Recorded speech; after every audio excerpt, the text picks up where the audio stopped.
Pemirsa, 55 orang mengalami luka-luka akibat ledakan yang terjadi di SMA Negeri 72 yang terjadi pada waktu pelaksanaan sholat Jumat. Kami akan membahasnya, pemirsa. Sebenarnya apa yang melatar belakangi dan juga menjadi penyebab terjadinya ledakan?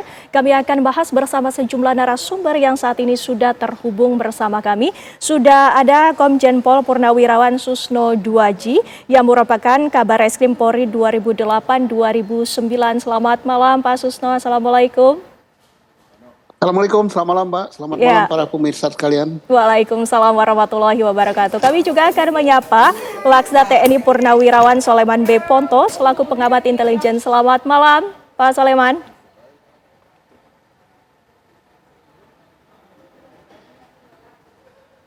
Pak Soleman bisa mendengar kami? Oh ya, selamat malam, Baik. Selamat malam Pak Susno, selamat malam pemirsa sekalian. Selamat malam Pak Sulaiman, selamat malam. Ya. Malam. Baik Bapak-Bapak, ini menjadi sebuah perbincangan yang patut kita perhatikan lebih dalam lagi. Pak Susno, jika Anda melihatnya, mungkin Anda bisa memberikan pengamatannya atas kejadian yang terjadi pasca adanya ledakan di SMA Negeri 72. Pak Susno. Baik, ini suatu hal yang mengagetkan kita ya. Terjadinya di sebuah sekolah SMA 72. Kita tahu bahwa lokasi SMA 72 ini berdekatan dengan komplek militer di situ. Yang kedua, kenapa di sekolah? Mengapa hari Jumat? Mengapa pada saat sholat? Nah, itu perlu dijawab semua. Apakah gerakan ini atau ledakan ini atau peristiwa ini hanya peristiwa perorangan yang dendam perorangan, ataukah ini karena suatu jaringan? Tergantung dari hasil penyidikan Polri di TKP. Yang kedua, tergantung hasil penyidikan Polri terhadap saksi-saksi, tergantung hasil penyidikan Polri terhadap orang yang diduga sebagai pelaku untuk menjawab itu semua. Tapi praduga bermunculan banyak. Apakah ini ledakan ini adalah ledakan low explosive atau high explosive? Tergantung dengan pemeriksaan DKP, apa yang menentukan? Yang menentukan adalah kualitas dan kuantitas daripada bahan peledak. Itu satu. Yang kedua adalah efek daripada ledakan itu. Nah, ini efek dari ledakan kita tahu. Ini korban pertama ada katakan 20, terakhir ada katakan 55. Ya alhamdulillah tidak ada ledakan walaupun tidak ada korban jiwa meninggal walaupun kita prihatin. Mudah-mudahan semua selamat. Nah, apakah ini adalah gerakan yang terkait dengan organisasi radikal atau si pelaku telah tertular oleh ideologi radikal atau apa-apa, belum bisa kita simpulkan dari TKP dan dari apa yang dilihat saat ini. Masih kita harus tunggu hasil penyidikan daripada pihak kepolisian. Saya kira itu dulu untuk sementara. Ya, Pak Soleman, mungkin Anda juga langsung bisa menanggapi bahwa kejadian ini terjadi di Komplek Angkatan Laut Kodamar. Anda melihatnya seperti apa? Ya, saya kira saya sependapat dengan Pak Susno. Jadi kita masih harus menunggu dulu apa hasilnya dari pemeriksaan, karena kita tidak boleh gegabah. Saya lebih sampai sekarang masih melihat ini baru coba-coba dari anak sekolah, karena ini anak sekolah. Kalau mengingat waktu saya dulu SMA, umur-umur segitu itu, ketika pelajaran kimia kita juga coba-coba. Nah, apakah ini dia dalam keadaan coba-coba? Nah, kita lihat seperti kata Pak Siso tadi, nanti hasilnya seperti apa. Karena kalau kita tarik terlalu jauh, apakah ini ada hubungan dengan teroris? Karena dilihat situasi global, situasi regional, situasi nasional, tidak ada hal-hal yang dapat mengakibatkan kelompok teroris untuk memaksakan kehendaknya. Jadi kita bisa, kalau menurut saya sampai saat ini masih dalam kenakalan anak-anak ini atau keinginan tahuan yang mengakibatkan terjadinya ledakan, karena mungkin dia sendiri tidak tahu hasilnya akan seperti apa. Dia coba-coba. Percobaan ini karena apakah dari pelajaran, apakah dia melihat dari YouTube, apakah dia lihat dari kawan. Tapi bagi saya mungkin baru sampai di situ. kita harus menunggu hasil pemeriksaan seperti apa dikatakan Pak Susno tadi. Pendapat saya, Pak. Gitu. Baik, Pak Soleman, mungkin bisa disimpulkan bahwa ini tidak ada kaitannya dengan kelompok teroris, tapi apakah ini bisa dikategorikan sebagai upaya teror, Pak Soleman? Kalau upaya teror saya kira belum sampai upaya teror, karena siapa yang mau diteror? Lalu untuk apa dia meneror? Karena situasi untuk sebagai teroris itu belum ada. Jadi masih sampai kenakalan atau keingintahuan yang mengakibatkan kecelakaan. Nah, ini perlu kita lihat dulu. Nanti selama akhir-akhir ini 3 bulan terakhir siapa temannya, kemana perginya. Dalam pelajaran, terutama pelajaran kimia ya. Apakah dia sering bertanya, apakah teman-temannya yang lain kalau lihat waktu-waktu kosong diisi dengan melihat apa di HP-nya, itu perlu pendalaman. Dari situ baru kita bisa tarik apakah ini terpapar dari kelompok teroris atau bukan. Tapi sampai sejauh ini, kalau saya masih melihat bahwa ini adalah hasil kenakalan atau hasil keingintahuan, baru sampai di situ. Baik. Nah, ini akan bergeser seirama dengan ditemukannya bukti-bukti, fakta-fakta seperti apa yang dikatakan Pak Susno tadi. Jadi ini belum Pak. Ini hanya mentah saja seperti itu. Tapi kalau ada fakta-fakta yang lainnya muncul, ini bisa berubah, begitu. Baik, Pak Susno, apakah Anda sepakat bahwa ini belum bisa dikategorikan sebagai upaya teror jika kita telaah lebih dalam lagi pengertian dari teror ini sendiri adalah menebarkan ketakutan, Pak Susno? Oke, kalau menebarkan ketakutan, ya siapa yang nggak takut sama ledakan? Mercon aja takut. Tapi persoalannya apakah yang dikatakan Pak Sulaiman tadi ini sudah mengarah kepada suatu gerakan teroris, jaringan yang bersifat radikal? Ya, saya sependapat dengan beliau gitu ya. Terlalu minim data kita mengatakan itu. Kita tunggu hasil penyelidikan yang dilakukan oleh aparat dulu ya. Kemudian betul sekali kalau memang sudah ada tersangkanya, kalau memang ya kita belum mendapat penjelasan resmi dari aparat. Kalau sudah ada tersangkanya perlu telisik gitu, ditelisik biodata daripada yang bersangkutan gitu. Apa iya memang dia sering ke tempat-tempat organisasi radikal, apa dia adalah seorang anak yang kreatif yang memang senang hobinya melakukan hal itu. Kemudian nantinya akan ditelisik kalau memang teroris gerakannya, apa tujuannya meledakkan di sekolah gitu kan. Kalau biasanya meledakkan di sekolah, kalau pelakunya ada, ya pasti ada 2 kemungkinan. Identitas dia harus hilang, tidak ada yang tahu, walaupun kelak akan diketahui dengan penyelidikan. Yang kedua, bisa juga langsung menghilangkan dirinya dengan bom bunuh diri gitu. Nah, tapi kalau ini kan agak beda ya, agak beda meledak gitu.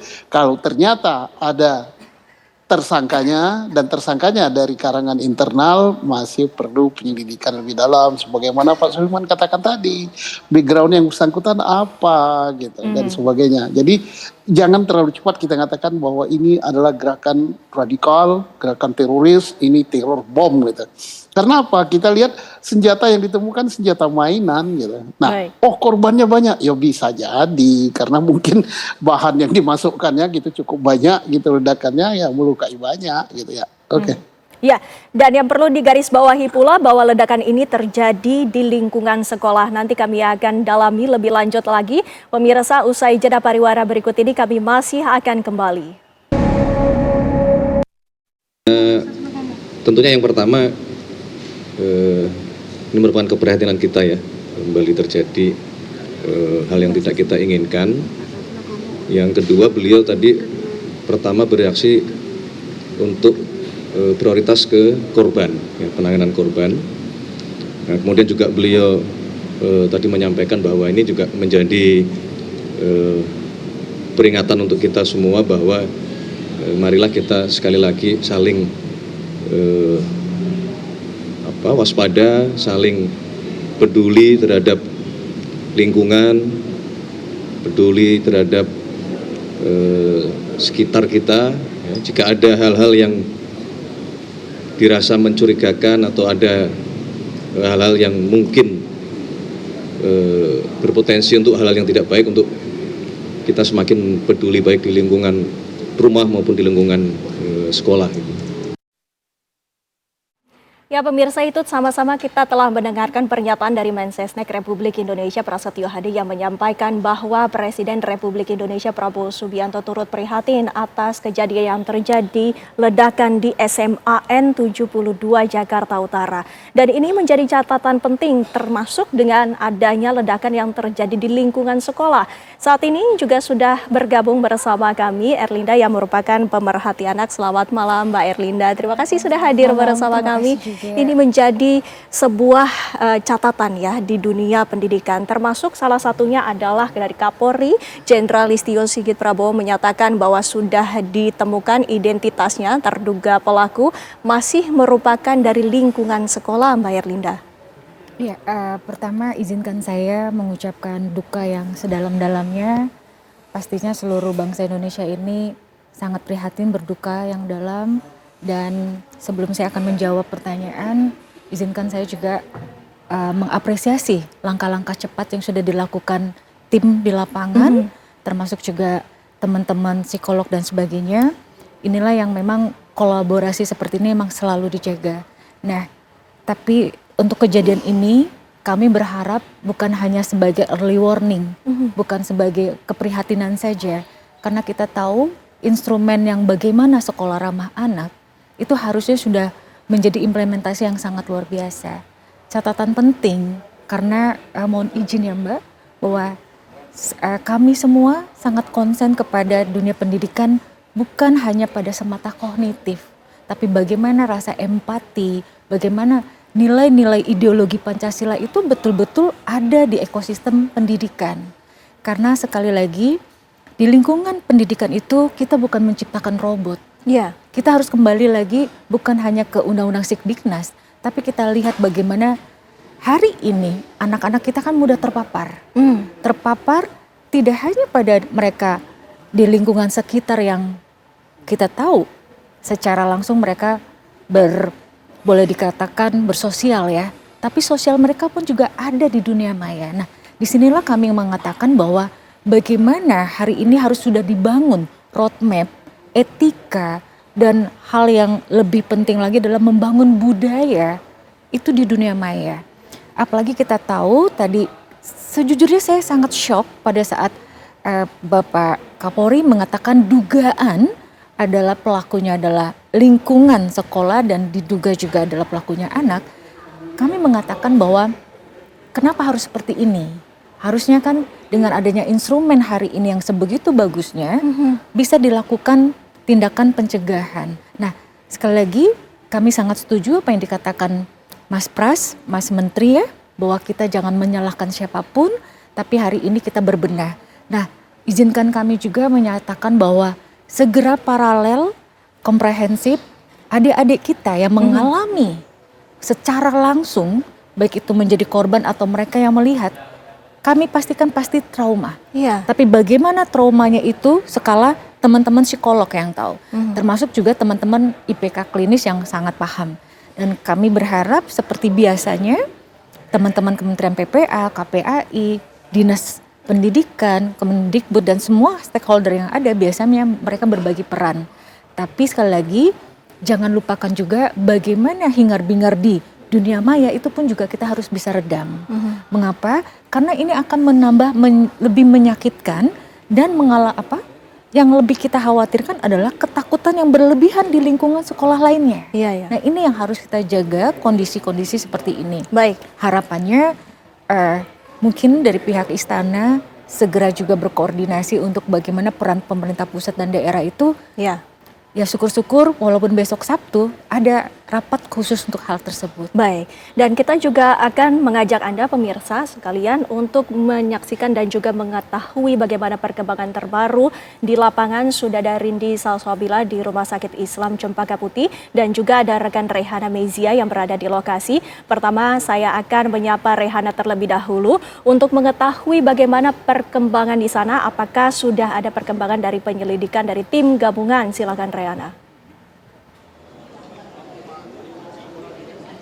Ya baik, selamat malam Windy Wellingtonia dan juga pemirsa. Hingga saat ini kami juga memang masih menunggu bagaimana sebetulnya hasil penyisiran yang dilakukan oleh tim Gegana dan juga oleh pihak dari TNI. Namun hingga saat ini juga kami tadi sempat melihat bahwasannya ambulans sudah tidak lagi bersiaga di depan SMA 72 Jakarta Utara ini.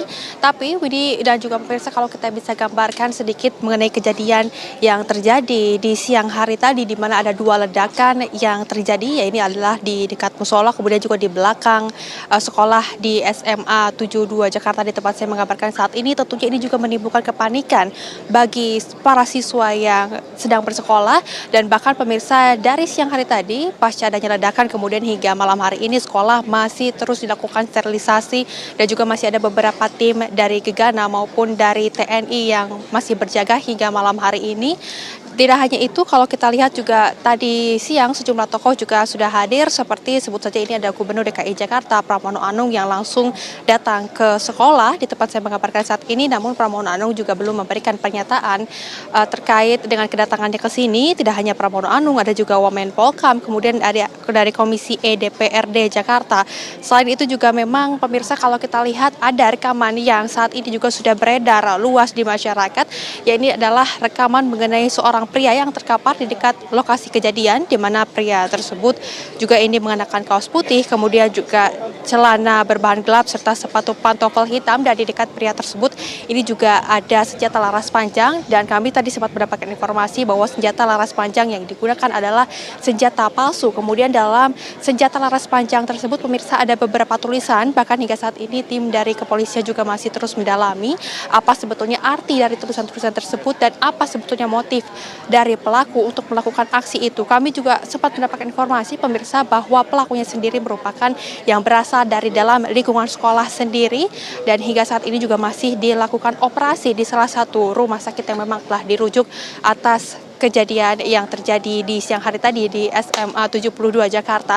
Windy dan juga pemirsa, memang untuk saat ini juga masih terus dilakukan sterilisasi di beberapa lokasi guna ini mengantisipasi ledakan tersebut terjadi. Masyarakat yang ada di sini juga memang dari siang tadi pasca adanya ledakan juga berkumpul di depan SMA 72 Jakarta untuk sama-sama.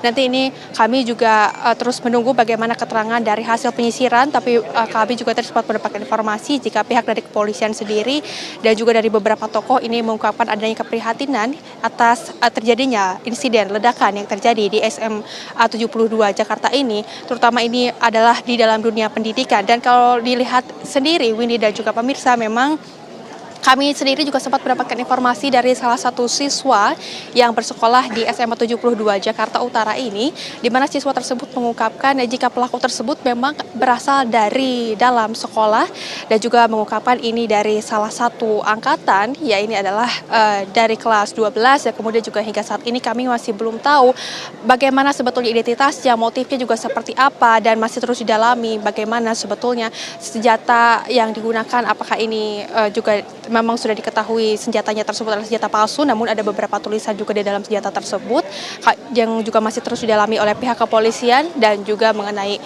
sebetulnya senjata rakitannya yang digunakan oleh terduga pelaku ini seperti apa. Demikian informasi sementara, saya kembalikan kepada Anda di studio Windy. Baik, Rehana. Langsung saja pemirsa, kami akan mengajak Anda untuk mengkonfirmasi bersama narasumber kami, Pak Susno. Tadi rekan saya sudah menyampaikan bahwa ada beberapa fakta yang disampaikan. Namun sebelumnya pemirsa, kami akan menanyakan kepada Anda seperti apa perkembangan terbaru dari korban yang saat ini tengah dirawat di rumah sakit. Kami akan hadirkan laporannya dari Rindi Salsabila.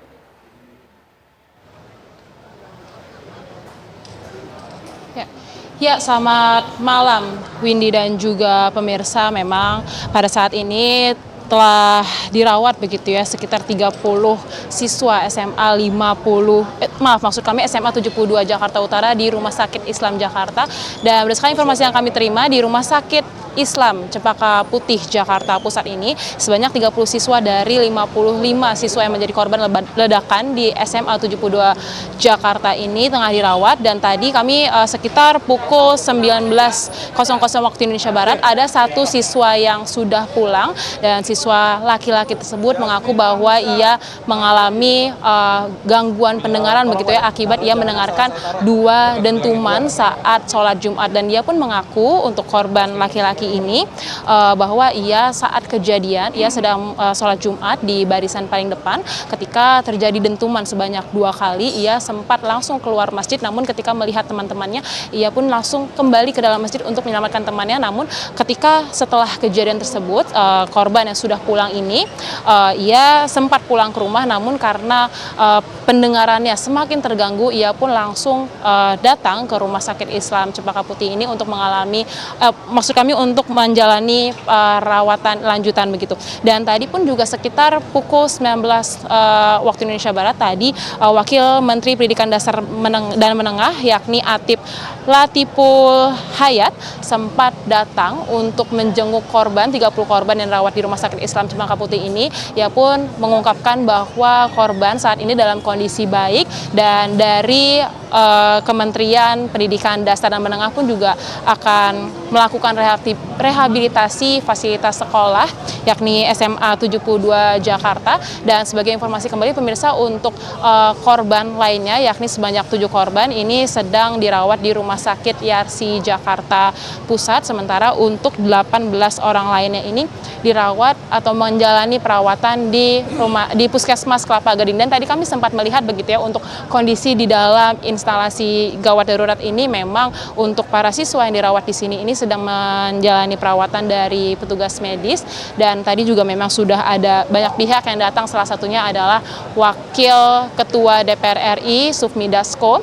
Ia pun juga sempat mengungkapkan kepada awak media bahwa untuk seluruh siswa yang dirawat sini kondisinya dalam keadaan baik begitu, dan juga tadi ia sempat didampingi oleh Raffi Ahmad dan juga dari Habibur Rahman begitu. Dan tadi juga sempat sekitar pukul 5 sore Gubernur DKI Jakarta Pramono sempat datang untuk menjenguk para siswa, dan tadi pun juga Pramono menyampaikan bahwa Pemprov Jakarta akan menanggung seluruh pengobatan yang dijalani oleh para siswa korban ledakan dari SMA 72 Jakarta ini. Dan sampai saat ini pun kami juga masih menunggu begitu ya bagaimana perkembangan dari perawatan para siswa ini. Dan jika Anda bisa lihat di layar kaca Anda begitu ya, ini memang para orang tua siswa begitu, mereka sudah datang begitu untuk mendampingi anaknya, dan kami masih menunggu bagaimana perkembangannya. Sementara demikian laporan dari kami, kembali ke studio Windy. Baik, terima kasih Rindi Salsabila dan juga Reana Mezia mengabarkan dari masing-masing titik.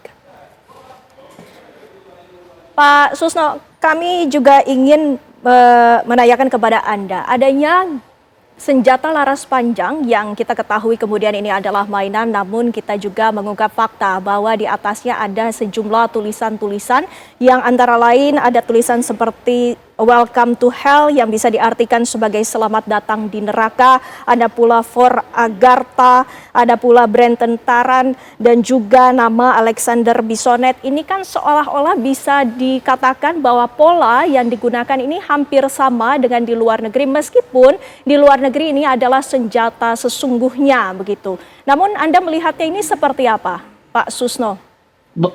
Baik ya. Jadi dari sini kita timbul pertanyaannya, apakah ini teroris? Kalau teroris, apakah ini jaringan internasional? Apakah jaringan lokal? Ataukah ini bukan teroris, hanya gerakan pribadi, balas dendam? Ataukah ini hanya coba-coba sebagaimana Pak Sulaiman katakan tadi? Ya, melihat peristiwa yang terjadi dan melihat TKP bahwa dan melihat juga statement daripada Kapolri yang tentunya sudah dapat informasi daripada aparatnya di lapangan yang mengatakan bahwa terduga pelaku sudah dikenali dan berasal dari dalam. Demikian juga keterangan dari saksi siswa yang menyatakan anak itu kelas 12. Kemudian kita juga menemukan barang bukti berupa senjata mainan. Di senjata mainan tertulis ada tulisan-tulisan dan nama-nama seperti apa yang dilakukan oleh anak-anak di luar negeri, dan itu dengan senjata benaran. Nah, dari situ saya yakin bahwa aparat penyelidik dan penyidik kita, baik intelijen maupun reserse, itu tidak membutuhkan terlalu lama untuk mengungkap pertanyaan-pertanyaan dari masyarakat, ya. Tapi kita tidak boleh mendahului mengatakan bahwa ini teroris, oh ini bukan teroris. Tetap harus berdasarkan hasil penyelidikan. Tapi di dalam dugaan kita udah tahu bahwa ini, oh ini adalah ini. Oh ini adalah ini. Nah, yang penting dari sini apa? Pelajaran bagi sekolah-sekolah dimanapun di seluruh Indonesia, bahwa fungsikanlah wali kelas, guru pembimbing, dan mengawasi anak didik lebih ketat, dan juga security daripada sekolah harus lebih ketat supaya orang luar ataupun anak-anak di dalam jangan sampai melakukan hal-hal yang negatif. Karena kalau itu dibawa betul oleh siapa yang diduga sebagai pelaku, kan akan kelihatan dia masuk sekolah membawa senjata tentengan walaupun mainan, termasuk masuk dalam masjid, dan akan terlihat masuk ke dalam masjid membawa peledak gitu. Nah, kok nggak tahu gitu. Nah, ini berarti keamanan sekolah perlu ditingkatkan, walaupun tidak seketat objek vital yang lain, tapi perlu pengawasan yang bagus, yang tidak menimbulkan ketakutan para siswa. Ini pelajaran yang paling bagus, ya. Baik, baik. Pak Soleman, kami juga ingin mengkonfirmasi, apakah menurut Anda media sosial ataupun adanya dunia maya serta akses terhadap internet ini bisa menjadi pemicu seseorang ataupun pelajar ini terinspirasi untuk melakukan aksi-aksi ekstrim? Pak Soleman. Wow, itu sangat membuat mereka bisa terinspirasi. Seperti dikatakan Pak Susno tadi, senjata itu saya pikir dia sudah membayang waktu bagaimana yang waktu di Amerika itu dia menembak dengan senjata. Lalu dia berangan-angan menembak dengan senjata mainan. Jadi ada ini sepertinya sudah ada berangan-angan. Jadi ada pengaruh dari dunia maya ini sangat besar, kalau saya melihat sangat besar terhadap perkembangan anak ini. Sehingga dia kalau kelihatannya banyak membaca, banyak melihat dunia maya, sehingga dia menemukan hal-hal itu. Membuat bom, itu ada dia temukan. Lalu karena cari senjata susah, ya senjata mainan, sehingga dia berangan-angan. Nah, tentunya dengan anak seperti ini, perlu ada perhatian khusus dari wali kelas, bagaimana sehari-hari, apakah dia suka menyendiri, apakah dia bergabung, tapi biasanya suka menyendiri kalau anak-anak begini, karena dia suka hanyut di dalam dunianya sendiri, begitu.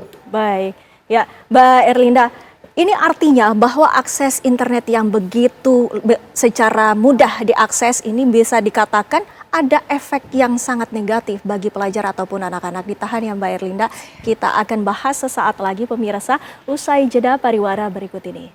Sementara untuk terduga pelaku saat ini sudah kita dapatkan, anggota sedang melakukan pendalaman terkait dengan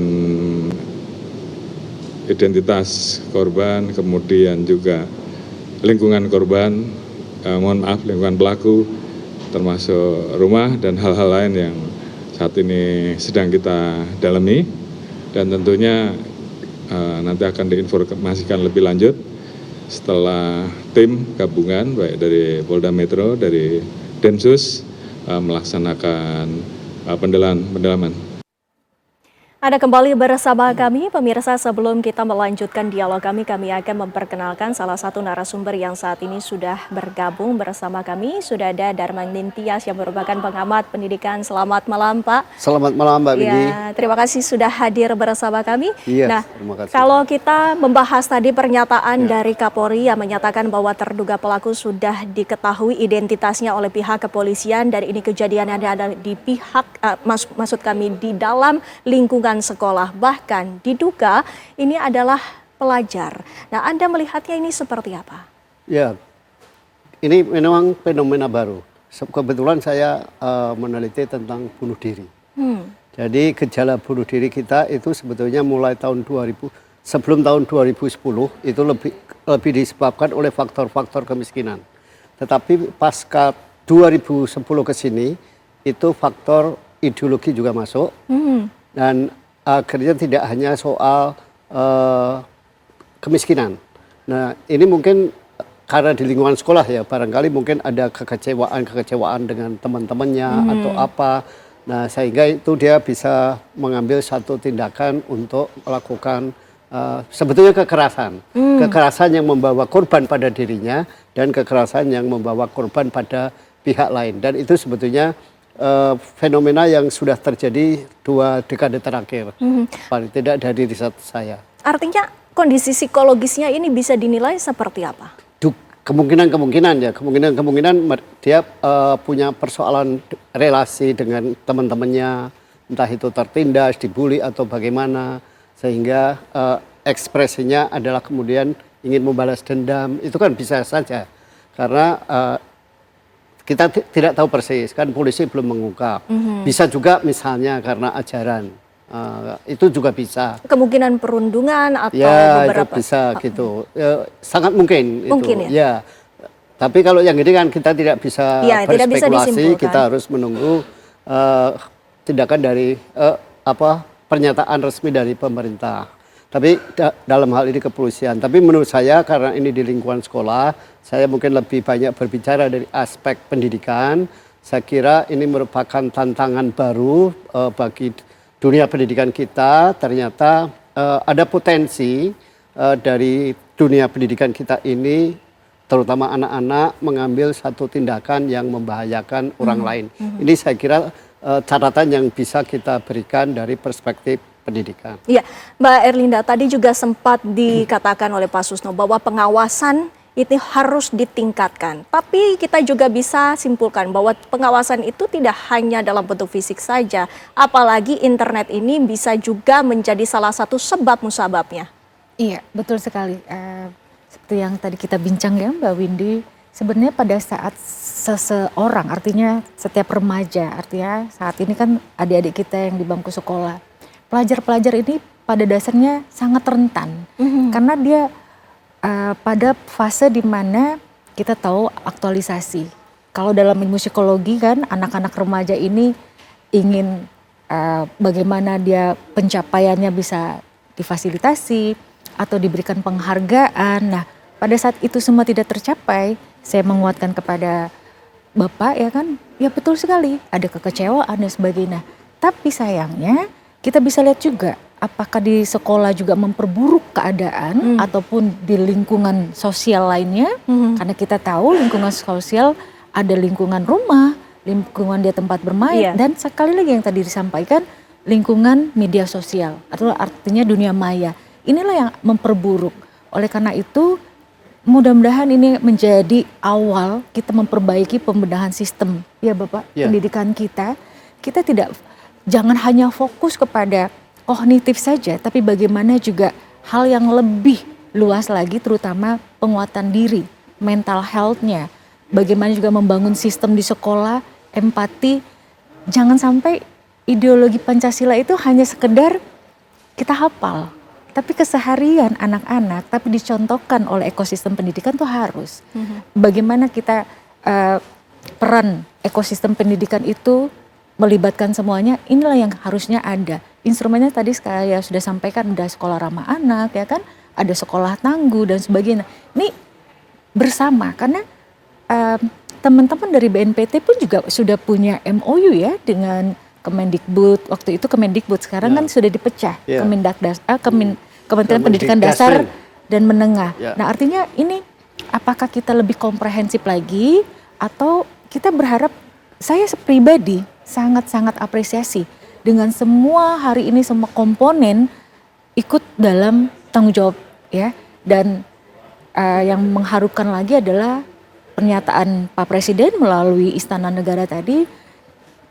Kita sangat berempati dengan hal ini, tapi ada pembenahan. Nah, disinilah kami berharap bahwa kalau dalam kacamata Undang-Undang Perlindungan Anak, anak tersebut murni bukan betul-betul pelaku, tapi ini juga menjadi korban dari banyak hal.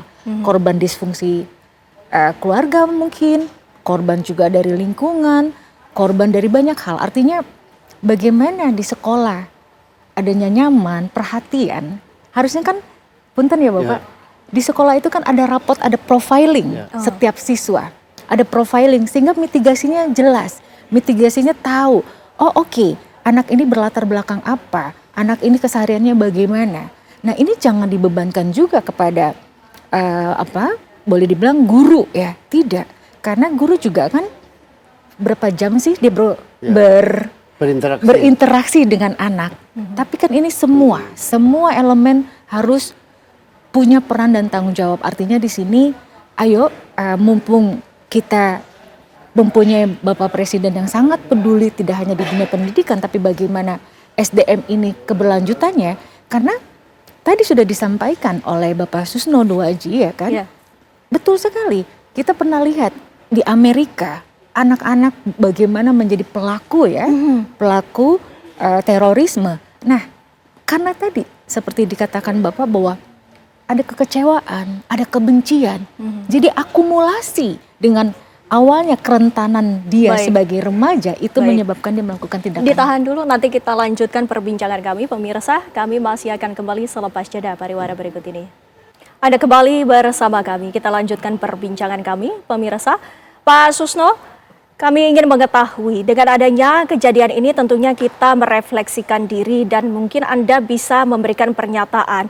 Apakah ada hal-hal yang bisa diantisipasi terutama dengan adanya kejadian ledakan seperti ini khususnya dalam bentuk psikologis kepada para korban, Pak Susno? Baik, kepada para korban secara psikologis tadi sudah disampaikan oleh Bu Irlinda ya, gimana ngatasinya, ini peran daripada psikolog dan psikiater.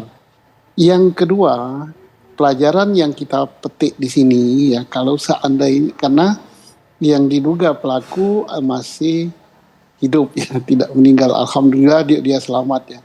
Nanti insya Allah akan bisa diungkap gitu apa latar belakangnya. Apakah ini latar belakang karena dia sakit hati, dibully dan tidak ada jalan keluar sehingga putus asa mengambil langkah itu, let's go to hill together katanya. Nah mungkin ya gitu ya. Nah ini tantangan besar bagi sekolah. Mari kita lihat eksiden serupa ya, walaupun bukan ledakan. Ada siswa yang ingin meloncat dari lantai 2 atau lantai 3.